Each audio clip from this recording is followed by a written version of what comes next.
Alrighty, so the final game from this MLS Matchweek number 11 action is in the books. Well, it's actually been in the books for a while now. I still had to write down all the notes after the final game is over. But yeah, one thing we learned about this week, especially from the Saturday action, no leads is safe this week because apparently we had some epic meltdown and in some cases historic meltdown as well. And speaking of that, I already did a video of that historic meltdown that we saw in the Florida Derby between Inter Miami versus Orlando City. And because I did that review right after the game is over, this kind of accidentally make it a little bit more balanced when it comes to me doing the two-parter review. Where the first part I can just focus on the matinee games and the 7:30 start, and then tomorrow I can just focus on the late game and also the Sunday game that happened today as well. So yeah, in some way, I never thought that it worked out, but yeah, it's good.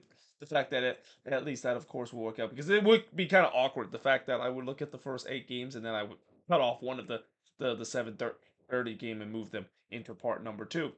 But let's begin by talking about the first game, which is Toronto FC against a very tired San Jose Earthquake side, and I can tell that this Quakes team look very tired. I mean, this is the seventh game in 21 days for this team. And what's even worse is that this team has had a really, just really harsh away, home, away, home, away, home kind of thing. And that sometimes might think that that might be good because, you're kind of having a balanced home and road schedule. But when you do that in a short amount of period, that's just not good. Like that will really throw off the rhythm and it makes the travel much more tougher because you just play it an away game and then you get to return home for a couple of days only to realize we're back on the road the very next game as well. And as a result, because of the fact that this team has played so many games and Bruce have tried his best to rotate his team, but at the end of the day the big problem of this team and the reason why I think regression will definitely show with this team is the fact that they just have not a lot of depth whatsoever. This is a very thin roster, and we're kind of starting to see that has took a huge turn for its worse because now injuries are starting to pile up to this team, and it's not just any injury. These are key injury that we'll talk about how they just lost another key player that could really potentially really be a huge consequences for this Quakes team in the future to maintain the pace that they're currently on. Now, early on, it doesn't help the fact that they were 1-0 down relatively quickly. In fact, 2 minutes into this game, Daniel Showery would score from Osorio and Sarah Manisic to make it 1-0 in favor of TFC. It was the first shot of the game as well. In fact, just 12 minutes later, on the first shot for the San Jose Earthquakes, it's in the back of the net. So both of these teams score on first shot of the game. That usually doesn't happen very often. As Preston Judge would score from Jacaris to tie the game up at one apiece. The goal that was scored from Showery, it was not great closing down from this Quakes defense. And this Quakes defense, not only things started to kind of come back down to earth. Remember in the beginning of the season where they would conceded only 2 goals for the first 7 games? It seems like this defense have started to regress a bit. Not to a point where I'm panicking, similar to what we saw last season, but they're definitely not godly, as what we saw in the beginning of the year. And I kind of had a feeling that was going to be the case, and this was a very typical Quakes moment of not closing down their attacker and allow Showery a free space to shoot there. So in this moment that Preston just has scored from Jacaris, it's TFC turn to not play defense whatsoever. I mean, a set piece coming into the box. I guess that TFC was trying to play the offside trap, and when you play the offside trap and you get it wrong, which TFC clearly got it wrong on that play, yeah, you let a player wide open there. And Preston Judd, even though he has had some bad finishing in the past couple of games, he's not gonna miss that opportunity. So yeah, it's 1-1 in this one. Though after that, not much really happened. I mean, besides the goal, that was pretty much the shot for the first 20 minutes. Emilio would then hits it over from the corner before Judd hits it wide from close. Bruno would then miss high from long range. That came out of a bad turnover from Toronto, and they just got away with it because you do not want to turn the ball over in a bad spot against the San Jose Earthquakes team. Just as Minnesota how that fell in their Open Cup game on Wednesday. Galvran would then deny LaRue from long range, but we do head to halftime with the score tied up at one apiece. And then in the second half, this is what I talk about how the injuries are started piled up because Nico Jacaris had to be subbed off. He did walk off in his own power into the locker room, but it looks like he was holding his quad and also his groin.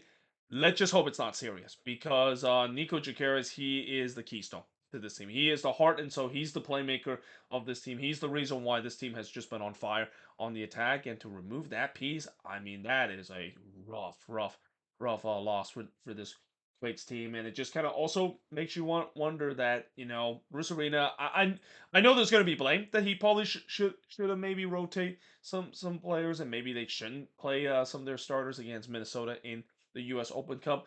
The bottom line is that the depth of this team is not good enough. Like this is why in the summer transfer window, I'm almost begging for this front office to improve the depth, because they didn't do it this off season. And while it's been almost a happy accident, the fact that even they didn't improve the depth, the homegrown player has stepped up in a big way. You still need to have depth pieces, and you still need to have guys that can just step in straight away and doesn't have a lot of quality drop, because uh, a good team in MLS is not just about having great starter. I mean, you can have every team to have good starting 11, and they can be a world beater like what we see with the San Jose Earthquake this season. But as soon as you don't have the depth to stay at the top level, that's where the concern, I think, is with this team. And this is why in the summer they better reinvest. I am just begging the front office to do so, which, if you know anything about the Quakes front office in the past, yeah, that begging doesn't usually. It's usually probably hurt on deaf ears. But who knows? Maybe Bruce Arena finally realized that, because he is part of the front office, and maybe he might actually make some moves similar to when he came into office, where he was actually making some move to improve this team. But yeah, in the 61st minute, Judd would heads it right to Garvan. By the way, Nico Fernandez would replace Jacaris in this spot. But yeah, Judd would heads it right to Gavron, and then he scored. But the problem was, goal was disallowed for offside, so it didn't count because it was slightly offside. But I thought, even without Jacaris, seems like the Quakes were still doing pretty good on the attack. Maybe it's because these players were playing for their star man and trying to get the lead. Monlouis then had a shot that was clear off the line. Vieira would then puts it wide from long range in the 80th minute. Harks would then puts it wide from close in the 83rd minute, as the Quakes continue to press to try to get the lead. But in the 86th minute, it looked like TFC got the lead, because Shari was able to chip over Danielle, and it looked like that was goal bound. It was going to be 2-1 for Toronto. However, somehow in some way, Reed Roberts, I don't know how he was able to do it. And I understand that there's a lot of TFC fans are very upset about this. They feel like the ball crossed the line before Roberts actually cleared this one off the line.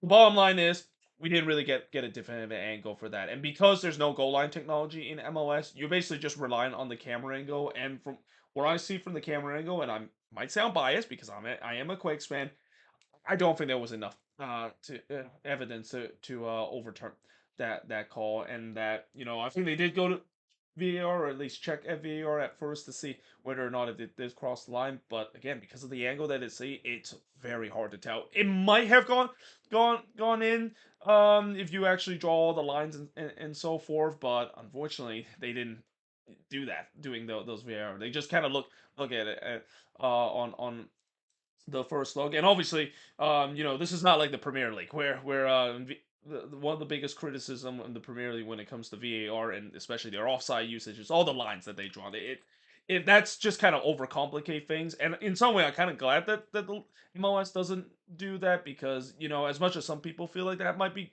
a good thing, it's not. It really overcomplicate things, and you just make fans even more angry. The fact that, yeah, are these lines even drawn correctly? Why are we even bothering to do that? And you still get the call wrong in the end. So yeah, on first look, it was not clear and obvious, and I think that's kind of why they said that the call on the field stands. But yeah, in the end, it ends in a 1-1 draw in this one. Shots in this one: 12 shots for the 11 that the Quakes had, 4 shots on goal for the 2 that Toronto has, 5 shots off target for the 3 that Toronto has, 7 shots that was blocked for the 2 that the Quakes had, and possession-wise, 51% possession compared to 49% possession the San Jose Earthquakes has in this game. And this is actually the first time that the Quakes actually drawn a game, and that unfortunately they did not reach the record of getting 6-0-0 to start the season, which would be a record for an MLS team to start on the road. But hey, the bottom line right now that I'm concerned about the Quakes is that with these injuries that is piling up, with the limited depth that this team has, I wonder whether or not if we're really now going to start to see a regression. No, we'll find out when they do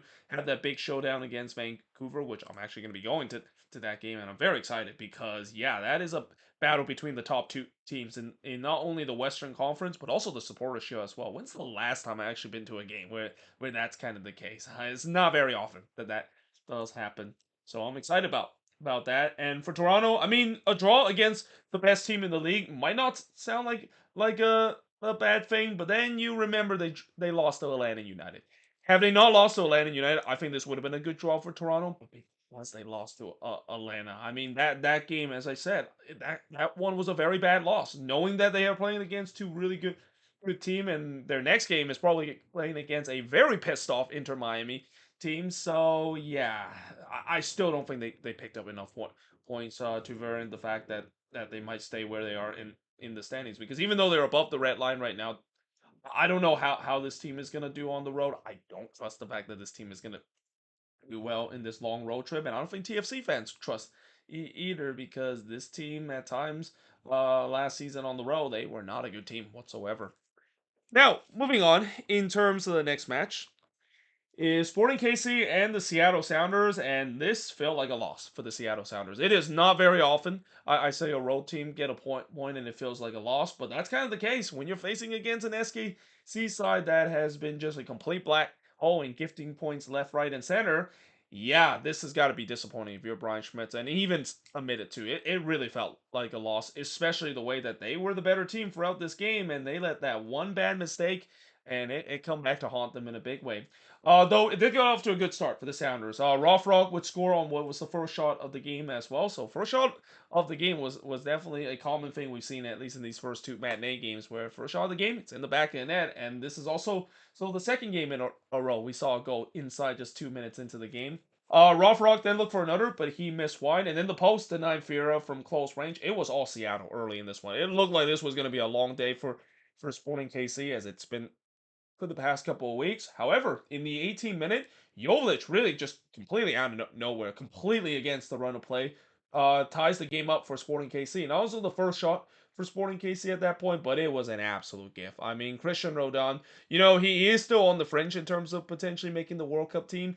Yeah, that's not going to help his case. I mean, this was a brutal turnover from him, and Jovic says thank you very much. He puts that one away to tie the game up at one apiece. I mean, Jovic is just the last guy you want to commit a WTF turnover. He usually buries that. He's literally carrying the Sporting KC team on the attack this season. Rodon then looked to make an amends, but he missed on the 29th minute before Thomas denied Sumanama on the top of the arc. Morris would then miss wide from the curler. Both of these teams was exchanging some chances, but the question is, who can get that opener? Morris tried to do so, but he hits it right to Cleveland in the first minute of stoppage time. By the way, this was the first start for Stefan Cleveland. It looks like maybe Sporting KC have finally decided that, yeah, John Postgame is not the answer for this team. So I think they officially benched him, and now Stefan Cleveland get a chance to play for the first time in a Sporting KC jersey. It's kind of ironic the fact that he in his debut he's facing against his former team, and he definitely had a vendetta against his former team in this game. But we do head to halftime with the score tied up at one apiece. In the second half, Reagan would head it wide from close before Cleveland denied Morris in the front post. Seattle kind of picked up where they left off, trying to press to get the lead. Reed would then hit it right to Thomas before Kosi Urenzi had a header that was clear off the line. But it fell back to Rothrock. He had a chance to bury it on the rebound, but Stefan Cleveland says no. He denied him in the 52nd minute. Rodon would then miss wide from the curler. The Sounders continued to mount the pressure, but the problem was the finishing was just not there. Like besides the first 2 minutes, their finishing was very poor, and it also doesn't help the fact that Stefan Cleveland, like I said, he had a vendetta game in this one against the Seattle Sounders. Johnson would then miss wide from the the header in the 59th minute before Thomas denied can beat from close. As Sporting KC have kind of woke up in the second half, and this is the thing, when you're not able to pull away your chances, the other team eventually is going to get a chance or two. And even as bad as Sporting KC is, they have shown the effort at time. It's definitely they shown it in this one again. Cleveland would then deny Kosi Rienzi, but he almost actually spilled this one. Well, he actually spilled this one, but was very fortunate that he was able to gather before Maswowski was able to pounce this one in. Sumanona then puts it right to Thomas. This game feels like it's up for grabs. I mean, both of these teams pushing to try to get the lead in this one. Cleveland denying fear of full stretch in the 81st minute. Like I said, safe to say, Cleveland is definitely having a vendetta game against the Seattle Sounders, against his former team, that is. Di Rosario then heads it right to Cleveland before Thomas denying Cohera from close. It's basically a goalkeeping duel, I thought now, because now it seems like Andrew Thomas says, not so fast. I'm also making some big save as well. Reagan would then heads it wide from the corner in the fourth man stoppage time, but in the end, Sporting KC, for the first time of what seems like a while, they got a point. And honestly, I think for Sporting KC fans, they're gonna celebrate this. It's like a win. Even the culture was basically doing that. We got a point chant, because yeah, when you're a team as dire as things have gone for Sporting KC, you take any point you can get, especially against a very good Seattle Sounders team. But the shots in this one, 27 shots committed, 11 that Sporting KC had, 7 shots on goal committed, 9 that Seattle has, 11 shots off target committed, 1 that Sporting KC had, 5 shots that was blocked committed, 3 that SKC had, and possession wise, 61% possession compared to 39% possession that SKC has in this one. And there's no doubt that Stefan Cleveland just won himself another game for Sporting KC. I would be shocked if he doesn't stay in goal. He definitely impressed me in this one. And again, it makes sense because he is facing against his former team, a team that I'm pretty sure deep down Cleveland still love the Seattle Sounders, because that's the team that gave him his first contract. But he knows he wants to prove himself, because he was let go up by that team. And like I said, he definitely had a vendetta game in this one. And if it wasn't for the Raw Frog goal in the second minute, he could have had a clean sheet against the Seattle Sounders. But like I said, for the Sounders, what a frustrating game this was for the Sounders. It's just one of those games where, we all see it. Teams run into a hot goalkeeper, or the finishing is not there. But what's extra frustrating about this is you're playing against literally a USL level kind of team. Maybe not even a USL championship, because we already seen Sporting KC lost to the USL championship side. So to go on the road and not being able to get all 3 points, consider how hot they are, very frustrating afternoon for Brian Schmitz's side. Now, moving on. It was also a very frustrating game for Timbers fans as well, though I don't think they're very surprised, because again, for the Portland Timbers this season, they only are allowed to win games if they score a stoppage time winner, or games get very crazy. Because more times or not, when games are not crazy and go MLS after dark, they're going to look really, really bad. And honestly, the scoreline didn't do justice the fact that this could have easily been 5 or 6 nothing if it wasn't for James Pantemis. It looked like he was trying to break the record that Maxime Crépeau set a couple years ago with 15 save, with the way that he was registering save like a register machine. In the first half, the first shot of the game did see Luna hits it right to Pantemis. Gozo would then hits it right to Pantemis in the 10th minute. RSL definitely on the front foot, pushing to try to get the opener, and they do. In fact, immediately after I wrote that, Gozo would score from Salons and Sanabria to give RSL a 1-0 lead.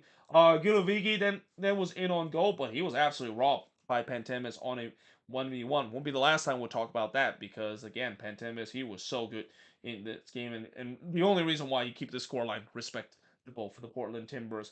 And he also got a help from the post as well, as it denied Gilovigi from the corner. It was all RSL up to this point, and they were pressing to try to get another. Gilovigi would then puts it wide from long range. The shots were 6-0 already for RSL. It would get more dominant as the game goes along. Cabral would then deny Kelsey, as that was the Timbers' first shot. Anthony would then hits it right to Cabral, and you're thinking, maybe the Timbers have finally woke up and got into this game. And then Diego Luna scored in the 28th minute. So he scored here from Sanabria and Gilovigi to give RSL a 2-0 lead. Salons then looked to get the third one, but he was denied by Pantemis. Like I said, this could have easily been 3-4 if it wasn't for Pantemis. Pantemis, he was just standing on his head, and in many ways, he just got completely hung out to drive. And I hope that Timbers backline and that entire Timbers team write an apology letter to James Pantemis, because yeah, he Pantemis was just completely hung out to dry. He did his best to try to keep his team in the game. Giovigi would then hits it right to Pantemis before Sermon would hits it wide from close on a rare Timbers chance.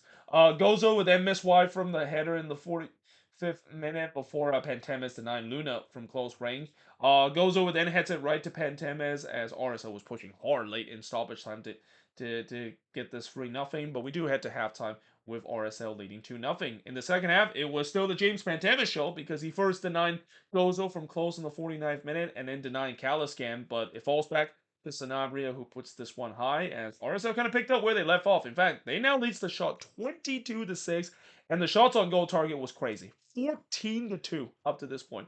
We have only played 51 minutes, and I'm already thinking, is Pantemis going to not only break the Timbers record, which is 13? Well, he's actually tied with the Timbers record up to this point, but he's going to break the Crapo record, which was the 15th save that he registered against the Quakes in a game where the Quakes put 43 shots in that game and had 18 of them was on target. The Costa would then flash a wire on the curler. The Timbers, they were start to get more into this game, and this is where RSL's got to be careful because as frustrated as you are that you can't beat Pantemis for the third time, you got to be careful not let the Timbers get a goal, and they started to become a little bit dicey, especially like remember what I said in the beginning of the video? No leads is safe in this one, especially multi-goal lead that is.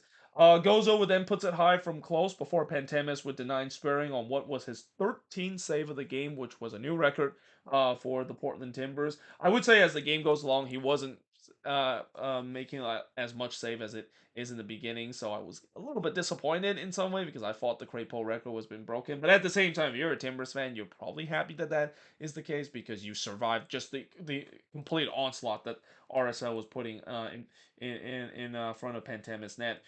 Kelsey would then puts it wide from close before Luna puts it wide from close in the 85th minute. But yeah, in the end, RSL, in an ideal world, you would think that they would be a little disappointed they only won 2-0. But hey, a win is a win. At least they kept a clean sheet in this one. And the shots in this one, 25 shots compared to 11 that the Timbers had, 15 shots on goal compared to 2 that the Timbers had. So basically, RSL, 15 of their 25 shots were on target. That just shows you how Pantemis, if it wasn't for him, this could have been easily 5 or 6-0. 5 shots off target for the 4 that the Timbers had, 4 shots off blocked for the 3 that RSL had, and possession-wise, 52% possession compared to 48% possession that the Timbers has had. And I also had a feeling that RSL, they're probably letting all that attacking steam because of the way that they kind of been on a little bit of a mini slump, losing the last 2 games in league play. But yeah, this was a game where as I said before, these Timbers players, they better offer an apology letter to James Pantemis and maybe offer him a fruit basket because he's the only reason why this was not at least 3 or 4-0. This should have been if it wasn't for him, but it also doesn't help the fact that it's another embarrassing loss for the Portland Timbers, and Phil Neville time as the manager of this team, it's taking. Like he might have bought him some time with the stoppage time winner that he scored, but as I said before, you can't just keep living off stoppage time winner. Those kind of moments are completely unsustainable, and we're kind of seeing it right now with the Timbers. If it's not stoppage time winner, they cannot win a game. They would look like one of the worst team as a resort. Now, moving on in the next one is Philly and Nashville. So even though this week there was a lot of crazy game that is happening, there's a general rule where even in a week where a crazy game happened, there's always going to be a game that ends in a 0-0 draw. This, of course, was one of them. To be fair, we actually had 3 games this week that I thought was going to end 0-0, including one of them I'll talk about in just a bit. But it wasn't because of lack of chances. It was just one of those 0-0 draw where neither of these teams can put their finishing touch, which that sounds very Philadelphia Union this season, isn't it? Hacias with the first shot of the game, but he puts wide from long range. Lucas then went beast mode there, but he missed one in the 11th minute. Couple of chances early in this one as the Union lead the shot 3-1. Though we did go for a period where not much really happened. Sullivan would then hits it right to Schwalke in the 28th minute, and then Alado would hits one right to Schwalke in the 38th. But we do head to halftime scoreless between both of these teams. In the second half, the chances really started to pick up. Yalowski would puts it wide after a bad turnover from Nashville. Keep in mind, Nashville didn't really play their starter until late in this one. Understandable because they're almost punting this game away, knowing that they got that all important second leg against Tigres that they need every fresh body that they can to go into Alvocon and somehow pull off another miracle, just like they did against Club America. The post would then deny Pasias on the diving header. Vasilev then had a shot on the other end that was struck the post. So yeah, the post was not kind for both of these teams in a span of just 2 minutes. And it kind of came off of Schwalke as well. I've seen this before where when the post is hit and it came off the back of the goalkeeper, it somehow trickled into the net. Fortunate for Schwalke, it didn't happen. He saved it before it creeped in. Iloski then puts it over from long range. Nashville decided to bring in the cavalry because they realized that, yeah, the game seems like it's open up. Let's bring off our starter, as now Nahar, Espinoza, and Mukhtar was summoned into this one. Miro then hits it over from the corner in the 68th minute. Before the post, would denied Anello and the Union for the second time in this game. So, yeah, it's safe to say that these kind of moments just kind of sums up the Philadelphia Union. They just have no luck this season in front of goal. There's a reason why they've struggled to score goals. It's not because of lack of chances. They have created their good amount of chances in some of these games that they don't score. It's just the finishing. The finishing has been absolutely abysmal this season for the Philadelphia Union. Blake would then deny Kwasim from close before Mukhtar would hit it right to Blake in the 76th minute. Schwalke on the other end denied Iloski from close. And in some way, just like this game, this was kind of a bit of a goalkeeping duel as well, because both Andre Blake and Brian Schwalke were making some big saves to keep this 0-0. This game, though, I thought was up for grabs, but the question is, who can beat the goalkeeper of both of them, because it seems like it's a bit of a goalkeeping duel as well. Diamani would then hits one right to Schwalke before he would hit one wide from close. Alado would then puts it wide as well on the header, and yeah, the Union, it just feels like it's one of those games, isn't it? They just cannot put the ball into the back net despite how many pressure that they put. Anello would then hits one right to Schwalke in the 4th minute stoppage time, but yeah, in the end, it ends in a scoreless draw on this one. Shots in this one: 16 shots for the 9 that Nashville has, 5 shots on goal for the 2 that Nashville has, 3 shots off target with the 6 that the Union has, 2 shots as blocked with the 3 that Nashville has, and possession-wise, 43% possession compared to 57% possession that Nashville has in this game. Nashville will absolutely take this result. Consider this was a game where it's like a throwaway game for them. To get a point out of this game, even if they're facing against a struggling Union side, I think BJ Callahan will take it. Now all their focus is doing the impossible, going to Tigres and somehow pull off a win to move on into the final. But for the Philadelphia Union, I mean, this game just kind of sums up this season, isn't it? The finishing has just not been there whatsoever, and yeah, it's looking dire for this team now. With that being said, I am now going to switch the board and look at the last 4 games to finish off the review of part number 1, looking at the first 8 games, the matinee games, and the 7:30 start. That is. All right, so now moving on, we got the New York Red Bulls and FC Dallas, and Dallas needed this one badly because things have just not looked right for Dallas. Despite the fact that on paper it looks like they could be a good team, they're finding ways to drop points, whether it's their defense let them down or the attack isn't got going. But in this game, they did just enough, and in fact, this was kind of probably one of the least entertaining game we've seen this week as well, because not really much chances were created in this one, and this was really probably the worst attacking performance I've seen from the Red Bulls under Michael Bradley, and that's saying some because they had some bad attacking performances. In the first half, Dos Santos with the game first shot, but he puts it wide before being Yanni would puts it right to Horvat in the 5th minute. Ruvakova then missed wide from close range before Musa would hit it right to Horvat, as both of these teams exchange chances early, looking to try to get the lead. Horvat would then deny Binyamin in the back post before Musa would put it wide from long range, as Dallas was pushing for the opening goal. They don't get it as we hit halftime scoreless, but they do in the second half. In fact, 9 minutes into the second half, it's that man again, Pedro Musa. He scored from Benjamin and Velante to make it 1-0 in favor of Dallas. It came off the post and in as well, so a little fortunate there from Pedro Musa. But that's what happened when you're a goal scorer this season. I mean, he actually have kind of gone through a little bit of a dry spell, but now it seems like he's picked up where he left off. We then go for a long period where not much really happened. Dallas doing a good job pinning the Red Bulls down in this one. The Red Bulls not getting a lot of chances in this one.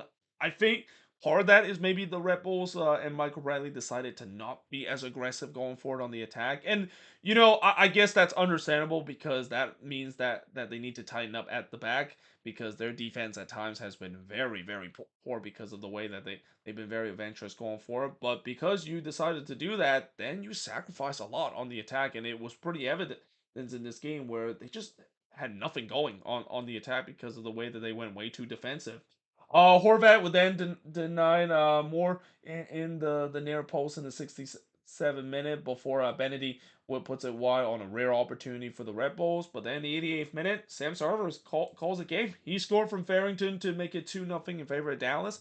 That's the final score of the game. The shots in this one, 12 shots with the 9 that the Red Bulls had, but no shot on goal. So they didn't even test Coludi one time in this one compared to 6 that Dallas had. 2 shots off target for the 4 that the Red Bulls had. 5 shots on block compared to the 4 that Dallas had. And possession-wise, 60% possession compared to the 40% possession that Dallas has in this game. And Dallas needed this one badly. Like I said, they have not been playing well, despite the fact that at times that they look good. I mean, I know Peter Quill have always said that they look better with what their record is. You know the old saying, your record is what you really are. And right now, it just feels like something is still off about Dallas, even when they're playing like they should be better than their record is. And it's good the fact that they finally got a much needed win. But for the New York Red Bulls, I mean, yeah, what a miserable week it's been for the Red Bulls. First losing to NYCFC in the Open Cup. You always hate to lose a New York derby, even in Open Cup play. And then in this game, just looked completely flat. I mean, that something I just don't say about Michael Bradley team. This is a team that always tends to be very exciting to watch, and I don't know why Michael Bradley decided to inexplicably become very defensive. I mean, I guess he maybe was worried too much about the defense have been very poor, so he kind of dialed it back in terms of the aggression. But at the same time, that's kind of not a good thing either, because now Red Bulls fans are basically saying, oh boy, is this what we're seeing with Sancho Schwartz and Gerard Stuber again playing this boring brand of soccer, because I thought we're over with that. And that's kind of the reason why Red Bulls fans maybe still have some hope, the fact that even though they're losing games, at least they're playing some entertaining soccer and enjoying it, compared to the past regime that are just playing some boring soccer and keep losing games as a result.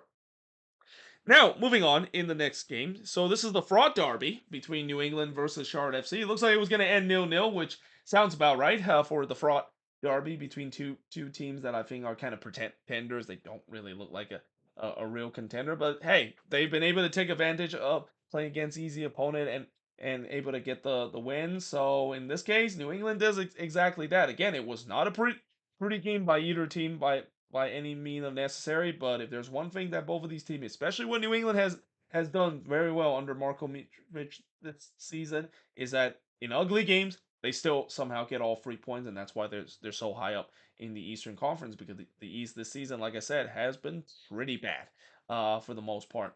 In the first half, the first shot of the game did see Privet hits it right to Turner. Charlotte was definitely on the front foot and had most of the possession. Langoni would hit one right to Kalina before Heel puts it wide from long range. New England started to get into this game and look for the lead. Turner would then deny Theo from close, and then the post denied Tokomati from close, and all of a sudden, Charlotte has the momentum. They're back pressing to trying to get the lead. Miller would then puts it just wide from long range in the 44th minute, but we do head to halftime scoreless between both of these teams.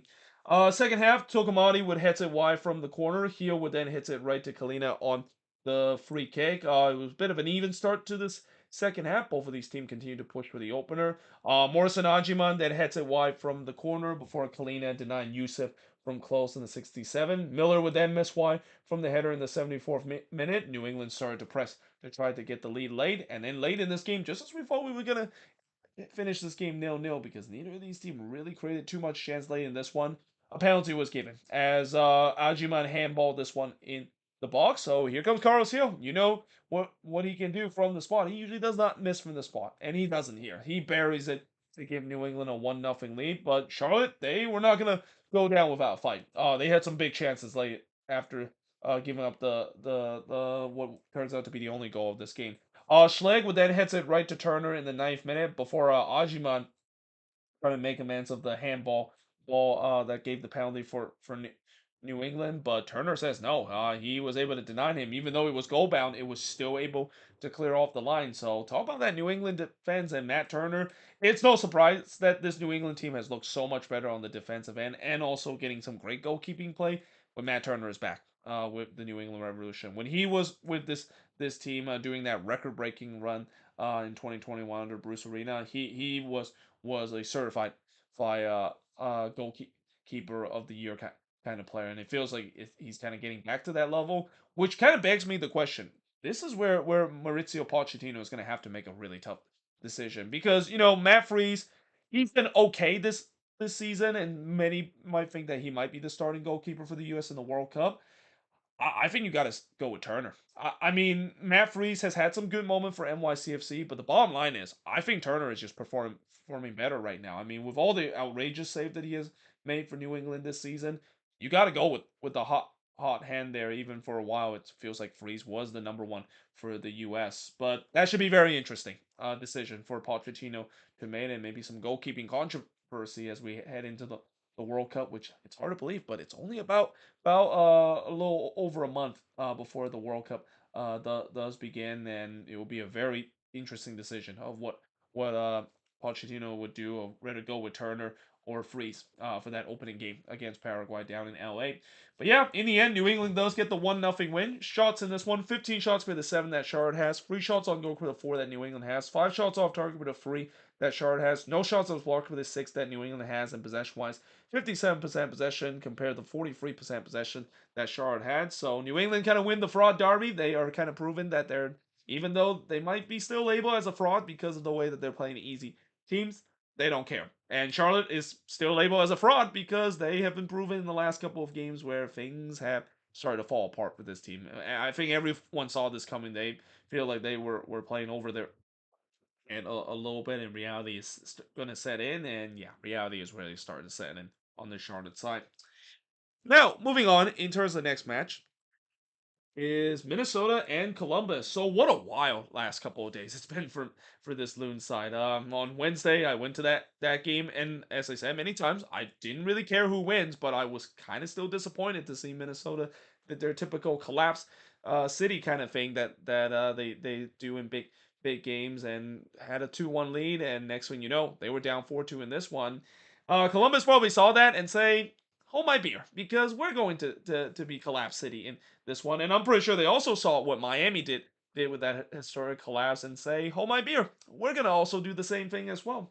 In the first half, the first shot of the game did see Picard blasted high from close. Chaotic sequence happened in the 6th minute as Picard had a shot that was blocked off of the line. It actually hit it off of his own teammate as well. And if his own teammate didn't get in the way, that probably would have been 1-0 in favor of Columbus. It did fall back to him though on the block shot on the friendly fire attempt, but Calendar was able to deny him, and that moment just kind of sums up the Columbus crew this season. Yeah, it's been that kind of season.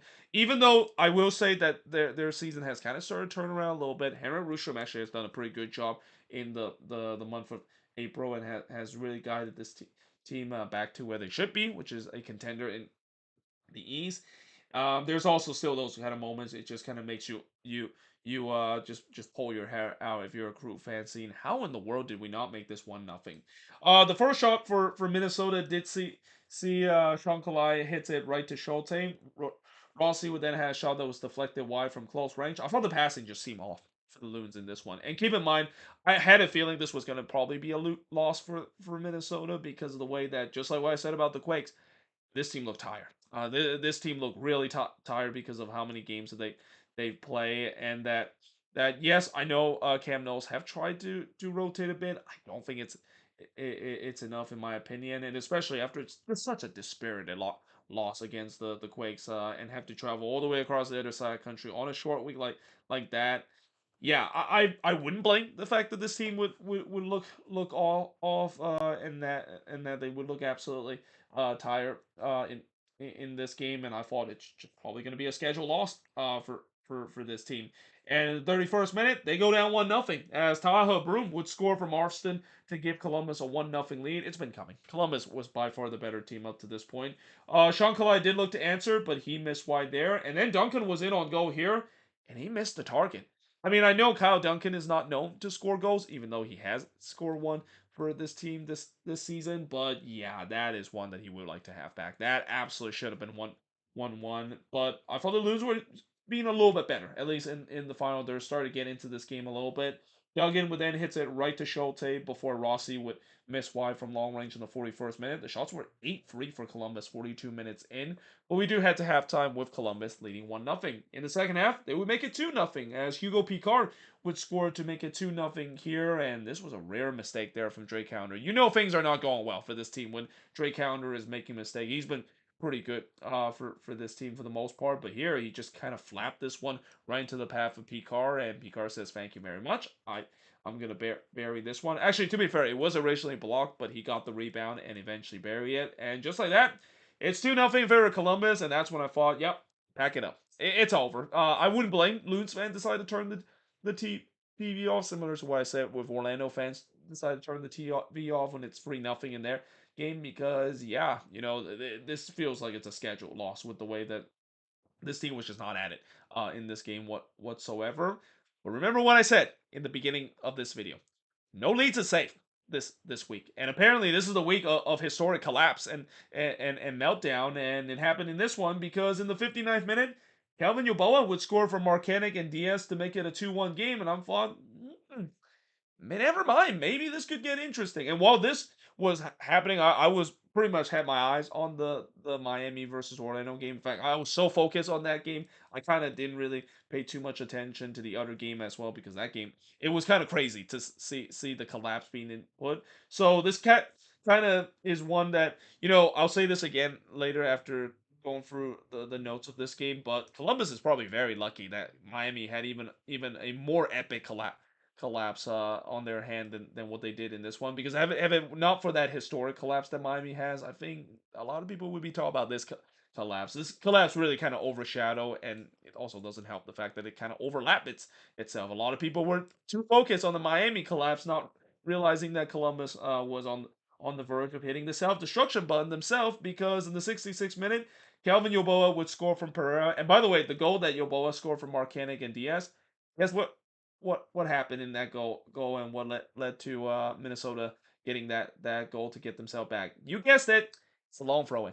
It's back, baby. You thought that it was gone. You thought that maybe Cam Knowles have really changed the system and they're no longer really rely heavily on the long throw. And to be fair, they don't rely on as much as it is, and they haven't really had too much success this season. But as I always say, when all things in doubt, you basically just hit the nuke button in terms of just go back to old ways. And yeah, they did that with a long throw in well, just go back to that well, and it worked out for once. And what's kind of crazy is that usually it's Marcanic the one that gets the last touch and score. This time he actually gets a primary assist because this took a double flick as well. I've seen it multiple times where it's usually when the long throw comes in, it flicks off of a defender and then it goes to Marcanic in the back post. I don't think I've ever seen where it goes off a defender, then Marcanic, and then go to another player. That was definitely unique in my opinion. But in the 66th minute, Yeboah would score from Pereira to tie the game up. Guess what? It comes out of a corner because if long throwing is not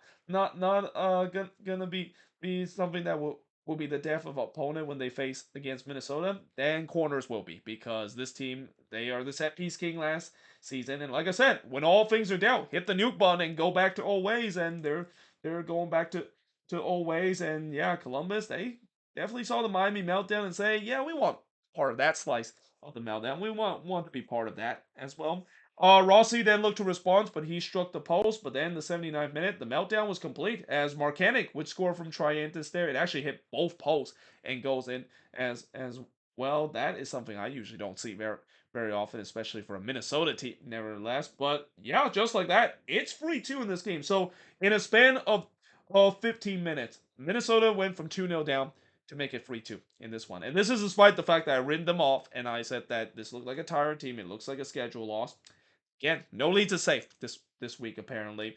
But now my question with this team is, can they hold on? Because they did the same thing against the Quakes in Open Cup, and then they just completely melt down out the way because again, no leads is safe in this league. Not even when you make an incredible comeback, it's not safe whatsoever. And especially with still 15 minutes to go, I'm just thinking, oh boy, is Rohivmo going to be activated? It didn't actually. To be fair, Minnesota did a really good job limiting the chances. Though part of that maybe is Columbus probably just completely shelled talk and forgot how to attack again. Camacho would look to answer, but he hits it right to calendar. Little do we know that was the last shot the Columbus would get in this game. Sean Kalai would puts it wide from close before he went beast mode there, but unfortunately hits it right to Schulte in the 5th minute stoppage time. And yeah, I was not happy about that. And I'm pretty sure Cam knows we're not happy about that. And I'm pretty sure every Loons fan were not happy that Sean Kalai did that because I've seen that before. I've seen that situation. Wasn't I forgot what was his name that did something very similar to this, and it cost the Loons at the end of the game. And I thought this was going to be the same case again. As good as I know Sean Kalai has been informed this season, just take it to the corner flag. There was absolutely no need for him to score another goal there. So yeah, I was very worried that oh boy, are we gonna somehow give up a late goal because of that mistake? thankfully for Sean Kalai, he was bailed out because, like I said, Columbus, they were completely shell shocked. They forgot how to attack. They went back to what happened early this season where they just simply can't attack. And as a result, Minnesota gets the 3-2 win because this season, nothing is easy for this Minnesota team. How many times I've said that they cannot make it easy? The only game that I can say that at least they look like a normal team was the game against the Portland Timbers. They get a win.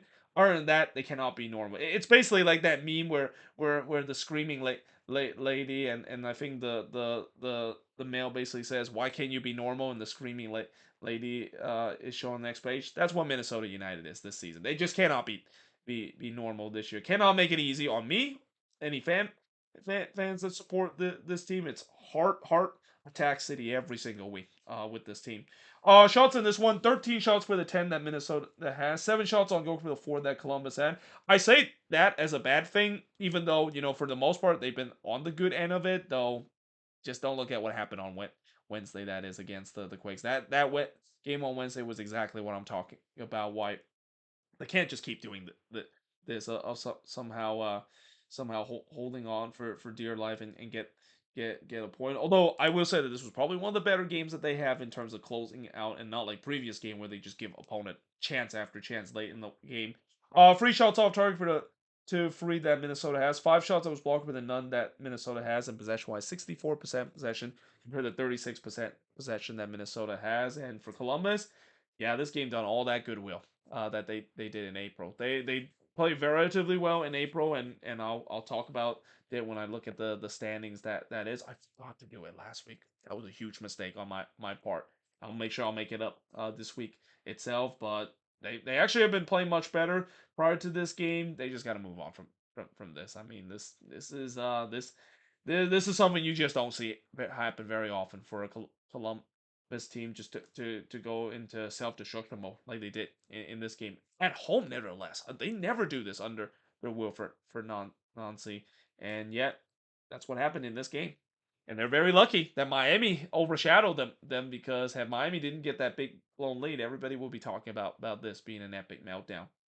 Now, moving on in terms of the last match on this board, is Atlanta and Montreal. So I gotta say, this game feel like we step into an alternative timeline, where Atlanta United actually looked like a competent team when that $50 million attack worked. I'm pretty sure every Atlanta fans wish that this was something that they'll step in terms of this timeline because they'll be back to where they are, and every Atlanta fan says, "Yep, this team is definitely back," because this was a game where for once that 50 million attack not only looked competent, but this is how it should look like, and the reason why Atlanta should be one of the better teams in the East. But again, there is a huge caveat: the fact that it was against Montreal. Montreal is not a good team. Though that being said, they did take the lead early in this one. Longstaff would score from Owusu to give Montreal 1-0 lead. It was the first shot of the game as well, and it come off a bad turnover from Atlanta United. That seems like it's a very common thing we've seen this season. Bouguet then looked for another, but he puts it over. Carmona would then brush the post from long range. It was actually all Montreal early in this one. Like at this point, it looked like for Atlanta fans, they feel like, yep, we've seen this story before. It's not gonna go so well.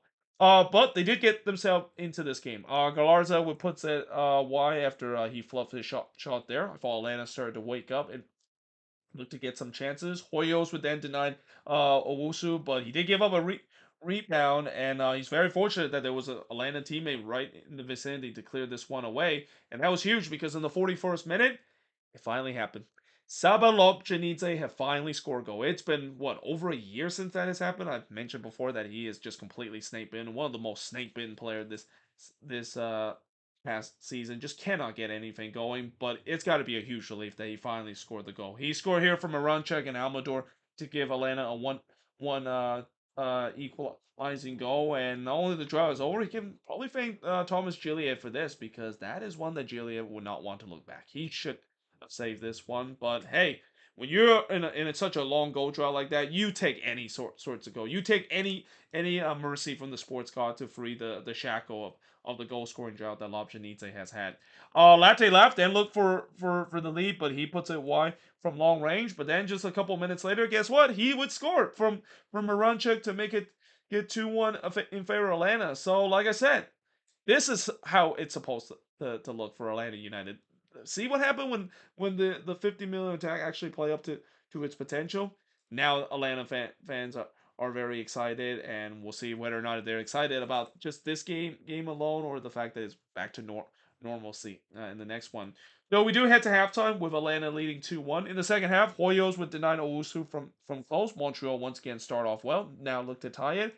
But instead, Sabalo Chanize had other ideas because once he break that goal drought, you knew he was going to score another one relatively soon. So he scored here from Sanchez to make it 3-1 in favor of Atlanta. It also helps the fact that it's Montreal turn to give the ball away. They must saw Atlanta did so and say, yeah, we're both a very bad team, so I kind of feel bad that we need to commit a WTF turnover to give you a goal back to call it even. So yeah, just like that, it's 3-1 up to this point. Lobchanite then looked for a Hattie, but his shot was blocked. We then go for a pair where not much really happened. Gillier would then deny Marunchuk from close before Brigade would hits it right to Hoyos in the 88th minute. We then had some coming together between both of these teams in stoppage time as frustration has started to show from both of these teams. And doing that scuffle, guess what happened?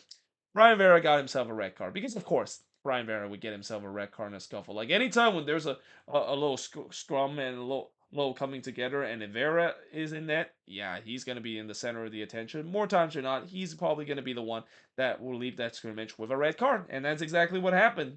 Just very typical Vera play here, where I think he grabbing a neck on one of the Atlanta player, and you just can't do that. Like that is a definition of no the league hammering that policy of you cannot touch the opponent neck or the face. Otherwise, it's an automatic violent conduct foul, and that's exactly what happened. So yeah, I think this is actually the first red card that Vera has got in a Montreal shirt. I'm kind of surprised it took him this long to do so. In fact, how I said earlier this season that Alvarez and Vera both being signed, I thought both of them is going to be averaging at least 2 or 3 red cards. Alvarez actually hasn't been playing. I think he's currently injured right now, but Brian Vera has kind of got moments for this Montreal side, and not surprised that eventually that red card was going to happen because he's basically a red card hothead. This is the reason why RSL let him go, because as good as a defender he can be, he just let his emotion gets the best of him, and in a scrum like that,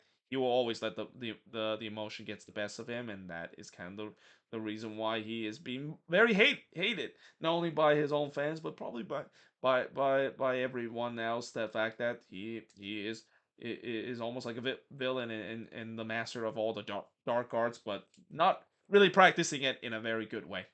But yeah, in the end, Atlanta does get the 3-1 win. The shots in this one, 17 shots per 11 that Montreal has. Both teams had 5 shots on goal. 3 shots off target with 2 that Montreal has. 3 shots that was blocked with 4 that Atlanta has. And possession-wise, 53% possession compared to 47% possession that Montreal has in this game. And like I said, this feels like Atlanta just stepping in an alternative timeline, a better alternative timeline where the front three, this $50 million attack is working, and that they are one of the top team in the Eastern Conference. But we'll see whether or not this is just a quick glimpse into the alternative timeline, and it's back to the the usual kind of thing next week against Atlanta. And for Montreal, that mini 2-game winning streak that they have in 3 games in all competition, that is done.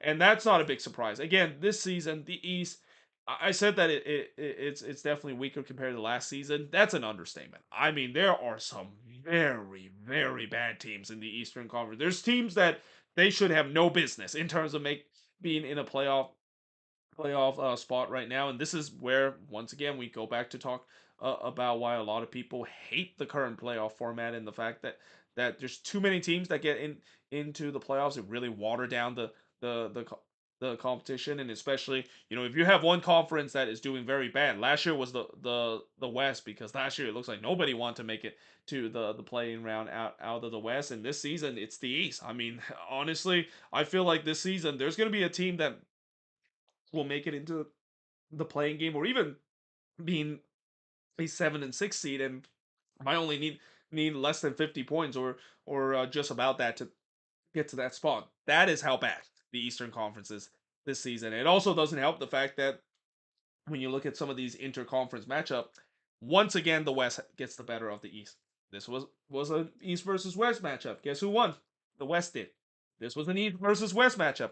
Guess who won that one either? It's the West. It's just been the story of this season. The West is just so much stronger this year, and that's just gonna it feels like that's kind of how this is gonna be for the rest of the season as well. And this is where a lot of people is gonna complain, especially looking at the East and saying that these teams have no business of making the playoffs. They were in the strong West, and we're definitely gonna see teams in the Western Conference that probably will miss out on the playoffs this season.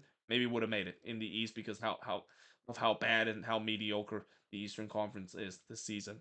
But there you have it. That is pretty much it for the review of all of these games, at least the first 8 games that is. We got 6 more games to talk about tomorrow. We'll look at the late West Coast game, the 8:30 p.m. Eastern start, and we look at the doubleheader Sunday game that we saw as well, which is a little spoiler. Both of those games ended with the same scoreline as well. But anyway, hope you guys enjoyed this video. If you do, make sure you guys like, smash the subscribe button, and yeah, I of course will see you guys next time.